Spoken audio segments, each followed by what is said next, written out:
राधा स्वामी जी संगत। कभी कभी गुरु की कही हुई एक छोटी सी बात अपने अंदर इतनी बड़ी सीख छिपाए होती है कि इंसान घंटों उसके बारे में सोचता रह जाता है। ऐसी ही एक बात लंदन में हुई एक विशेष बैठक के दौरान सामने आई। यह बैठक सिर्फ एक निर्माण कार्य को लेकर नहीं थी। यह बैठक हमें बताती है कि एक सच्चा गुरु अपनी संगत के बारे में कितना दूर तक सोचता है, अपने सेवादारों पर कितना विश्वास करता है और सेवा को किस नज़र से देखता है। जब लंदन में बन रहे सत्संग पंडाल के निर्माण की बात चल रही थी, तो बाबा जी ने काम की गति को देखा। निर्माण कार्य अपेक्षित गति से आगे नहीं बढ़ रहा था।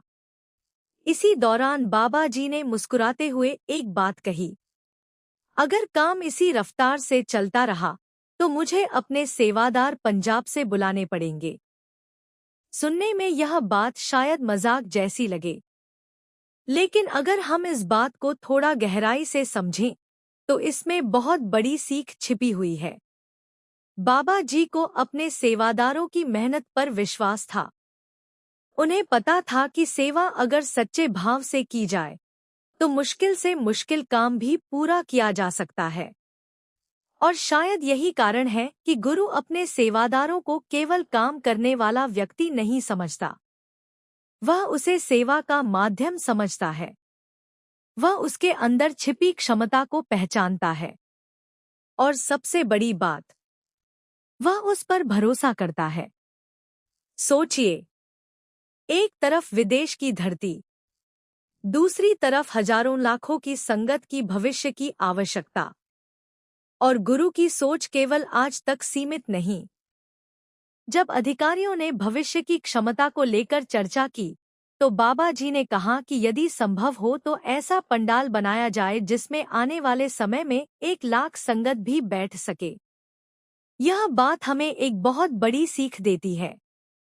एक सामान्य व्यक्ति आज की आवश्यकता देखता है, लेकिन एक दूरदर्शी व्यक्ति आने वाले कल की आवश्यकता भी देखता है, और एक सच्चा मार्गदर्शक आने वाली पीढ़ियों के बारे में भी सोचता है।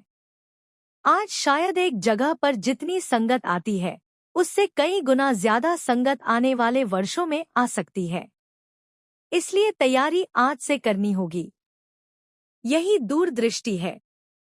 लेकिन दोस्तों, यह कहानी केवल पंडाल बनाने की नहीं है। यह कहानी है विश्वास की। यह कहानी है सेवा की। यह कहानी है नम्रता की। और यह कहानी है इस बात की कि गुरु अपने सेवादारों को किस नज़र से देखता है। क्योंकि सेवा का मतलब केवल ईंट उठाना, व्यवस्था संभालना, सफाई करना या किसी काम में हाथ बंटाना नहीं है। सेवा का असली अर्थ है अपने अंदर से मैं को कम करना और तू को बढ़ाना। जब इंसान सेवा करता है और मन में यह भावना रखता है कि मैंने किया, मेरे कारण हुआ, मेरे बिना यह काम नहीं हो सकता, तो सेवा धीरे धीरे अहंकार का रूप ले सकती है। लेकिन जब वही इंसान कहता है, मालिक ने सेवा दी, मालिक ने शक्ति दी, मालिक ने अवसर दिया, तो सेवा साधना बन जाती है।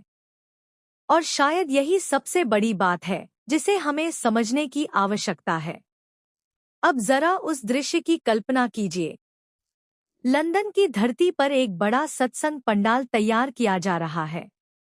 सेवादार अपनी अपनी जिम्मेदारियों में लगे हुए हैं। कोई निर्माण देख रहा है, कोई व्यवस्था देख रहा है, कोई सामान संभाल रहा है, कोई आने वाली संगत के बारे में सोच रहा है। और इन सब के बीच गुरु की नज़र केवल वर्तमान काम पर नहीं बल्कि भविष्य पर है। वह सोच रहा है, कल जब संगत बढ़ेगी तो क्या होगा? क्या जगह पर्याप्त होगी? क्या व्यवस्था पर्याप्त होगी? क्या आने वाली पीढ़ियों के लिए यह स्थान उपयोगी रहेगा? यही गुरु की दूरदृष्टि है। और यही कारण है कि हमें गुरु की बातों को केवल सुनना नहीं चाहिए, उन्हें समझना भी चाहिए। क्योंकि कई बार गुरु एक वाक्य बोलता है और उस एक वाक्य के अंदर जीवन की पूरी शिक्षा छिपी होती है। लेकिन अब सवाल उठता है, सेवा आखिर होती क्या है? क्या सेवा केवल वही है जो किसी बड़े कार्यक्रम में दिखाई दे? नहीं, सेवा बहुत छोटी भी हो सकती है। किसी प्यासे को पानी पिला देना, किसी बुजुर्ग को रास्ता दिखा देना, किसी दुखी इंसान की बात सुन लेना, घर में माता पिता की मदद कर देना, किसी जरूरतमंद की सहायता कर देना, किसी की गलती पर उसे अपमानित करने के बजाय प्रेम से समझा देना। और सबसे बड़ी सेवा, एक दिन उसे एक ऐसी सेवा दी गई जिसे सुनकर शायद कोई भी व्यक्ति सोच में पड़ जाए। उसे कहा गया रोज सुबह 3 बजे ढोल बजाकर पूरे गांव को अमृतवेला और भजन सिमरन के लिए जगाना। मोहन ने सेवा स्वीकार कर ली। अगली सुबह 3 बजे उसने ढोल बजाना शुरू किया। धम धम धम। कुछ लोगों की नींद खुल गई, लेकिन उन्हें यह अच्छा नहीं लगा। किसी ने खिड़की से आवाज लगाई, बंद करो। किसी ने गुस्सा किया, किसी ने उसे बुरा भला कहा, लेकिन मोहन चुप रहा। अगली सुबह फिर वही सेवा, तीसरी सुबह फिर वही, चौथी सुबह फिर वही। धीरे धीरे लोगों का गुस्सा बढ़ने लगा। एक दिन किसी ने उसका ढोल तक जमीन पर फेंक दिया। मोहन ने फिर भी शिकायत नहीं की। उसने केवल इतना कहा, मैं आपको परेशान करने नहीं आया, मैं तो आपको मालिक की याद दिलाने आया हूं। दोस्तों, यही सेवा का भाव है। जब सेवा के पीछे अपना स्वार्थ नहीं होता, तब विरोध भी इंसान को रोक नहीं पाता। मोहन ने लोगों के व्यवहार को अपनी सेवा से बड़ा नहीं बनने दिया। दिन बीतते गए। कुछ लोग उसकी आवाज सुनकर अमृतवेला उठने लगे। फिर कुछ लोग भजन सिमरन करने लगे। धीरे धीरे पूरे गांव का माहौल बदलने लगा। जिस व्यक्ति को लोग परेशान करने वाला समझते थे, वही अब उन्हें मालिक की याद दिलाने वाला लगने लगा। और यही सेवा की ताकत है। आपको तुरंत परिणाम दिखाई नहीं देता, लेकिन अगर भाव सच्चा हो तो असर धीरे धीरे जरूर होता है। इस कहानी की सबसे बड़ी सीख क्या है? यह नहीं कि मोहन की जिंदगी बाद में कैसे बदली। सबसे बड़ी सीख यह है कि उसने सेवा करते समय लोगों की प्रतिक्रिया को अपनी नीयत पर हावी नहीं होने दिया। और यही बात हमें अपने जीवन में भी अपनानी चाहिए। अगर हम किसी की मदद करते हैं और सामने वाला धन्यवाद नहीं देता, तो क्या हम मदद करना बंद कर देंगे? अगर हम सेवा करते हैं और कोई हमारी तारीफ नहीं करता, तो क्या हमारी सेवा खत्म हो जाएगी? अगर हम भजन सिमरन करते हैं और तुरंत मन को शांति नहीं मिलती, तो क्या हम अभ्यास छोड़ देंगे? नहीं। सच्ची सेवा और सच्ची साधना परिणाम के लिए नहीं की जाती, वह प्रेम के कारण की जाती है। और दोस्तों, यहीं से हमारी कहानी का दूसरा और भी महत्वपूर्ण हिस्सा शुरू होता है। सेवा करते करते इंसान के अंदर अहंकार कैसे आ जाता है?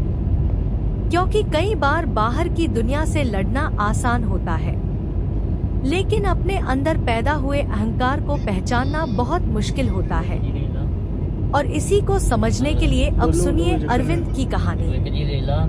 पिछले भाग में हमने बात की थी लंदन में हुई उस विशेष बैठक की, जहां बाबा जी ने सत्संग पंडाल को लेकर एक ऐसी बात कही जिसमें सेवादारों के प्रति विश्वास और आने वाले समय की दूरदृष्टि दिखाई देती है। हमने मोहन की कहानी भी सुनी, एक ऐसा व्यक्ति जिसने बिना किसी शिकायत के सेवा की।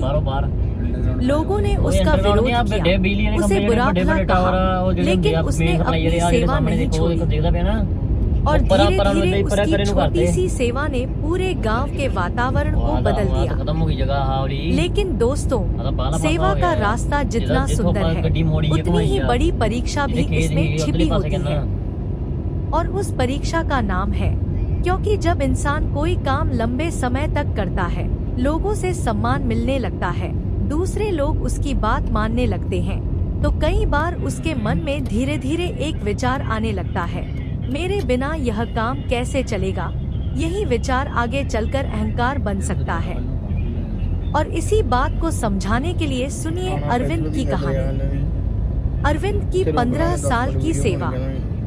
अरविंद लगभग 15 वर्षों से सेवा कर रहा था। जब वह पहली बार सेवा में आया था तब उसके अंदर बहुत उत्साह था। वह हर काम खुशी से करता था। कोई कहता, भाई यह सामान यहाँ रख दो, वह तुरंत कर देता। कोई कहता, थोड़ी देर और रुकना पड़ेगा, वह मुस्कुराकर रुक जाता। कोई छोटा से छोटा काम भी देता तो वह उसे छोटा नहीं समझता था। उसके लिए हर सेवा महत्वपूर्ण थी। लेकिन समय के साथ उसकी जिम्मेदारियां बढ़ती गईं। लोग उसकी सलाह लेने लगे। नए सेवादार उसके साथ काम करने लगे। धीरे धीरे उसे व्यवस्था की अच्छी समझ हो गई। लोग कहते, अरविंद भाई को सब पता है, इनसे पूछ लो, यह काम अरविंद ही संभालते हैं। शुरुआत में उसे यह सब अच्छा लगा और इसमें कोई गलत बात भी नहीं थी। लेकिन धीरे धीरे उसके मन में एक बदलाव आने लगा। अब उसे लगने लगा कि यह व्यवस्था मेरे कारण चल रही है।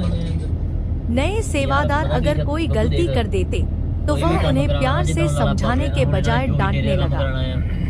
कोई थोड़ा देर से आता तो सबके सामने उसे सुना देता। किसी से छोटी गलती हो जाती तो कहता, तुमसे इतना भी नहीं होता। एक नया सेवादार एक दिन सामान गलत जगह रख बैठा। अरविंद बहुत गुस्सा हो गया। उसने सबके सामने उसे डांट दिया। वह नया सेवादार चुपचाप खड़ा रहा। उसकी आंखों में शर्मिंदगी थी। लेकिन अरविंद को उस समय अपनी गलती दिखाई नहीं दी। उसे केवल दूसरे की गलती दिखाई दे रही थी। फिर एक दिन एक बुजुर्ग सेवादार ने उससे सवाल किया। एक बुजुर्ग सेवादार काफी समय से सब कुछ देख रहा था। उसने अरविंद को अकेले में बुलाया। उसने कोई लंबा भाषण नहीं दिया, कोई डांट नहीं लगाई। बस एक सवाल पूछा, जब तुम पहली बार सेवा करने आए थे तब क्या तुमसे कोई गलती नहीं हुई थी? अरविंद चुप हो गया। उसके पास कोई जवाब नहीं था, क्योंकि उसे अपना पहला दिन याद आ गया। उसे याद आया कि जब वह नया था तब उससे भी गलतियां होती थी। उसे भी कई बार समझाया गया था। कई बार उसे दोबारा काम करना पड़ा था। लेकिन उस समय किसी ने उसका अपमान नहीं किया था। किसी ने उसे सेवा से दूर नहीं किया था, बल्कि पुराने सेवादारों ने उसे सिखाया था। उस बुजुर्ग ने फिर कहा, तुम्हें आज जो कुछ आता है वह किसी ने तुम्हें सिखाया है। अब तुम्हारी बारी है किसी और को सिखाने की। यह बात सीधे अरविंद के दिल में उतर गई। वह पूरी रात सोचता रहा। उसने खुद से सवाल किया, क्या मैं सच में सेवा कर रहा हूँ या मैं सेवा के नाम पर अपनी अहमियत बढ़ा रहा हूँ? क्या मुझे काम की चिंता है या मुझे यह चिंता है कि लोग मेरी बात माने? यही वह पल था जहां उसे अपने अंदर छिपा हुआ अहंकार दिखाई दिया। सेवा और अहंकार में अंतर संगत जी। सेवा करते हुए हमें अपने मन से बार बार एक सवाल पूछना चाहिए, मैं यह काम किस भावना से कर रहा हूँ?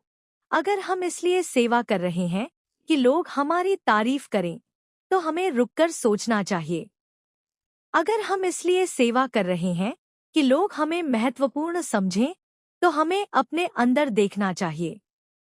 अगर हम इसलिए सेवा कर रहे हैं कि हमारी बात हर कोई माने तो शायद सेवा के साथ अहंकार जुड़ रहा है।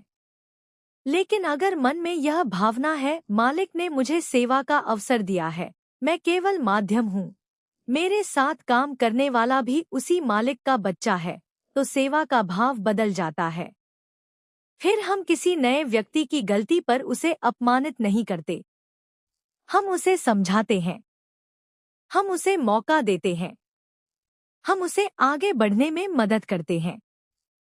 क्योंकि हमें याद रहता है आज जो व्यक्ति नया है कल वही किसी और के लिए मार्गदर्शक बन सकता है।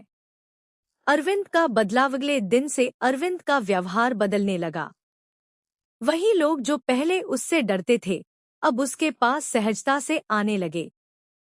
अगर कोई गलती करता तो वह कहता कोई बात नहीं।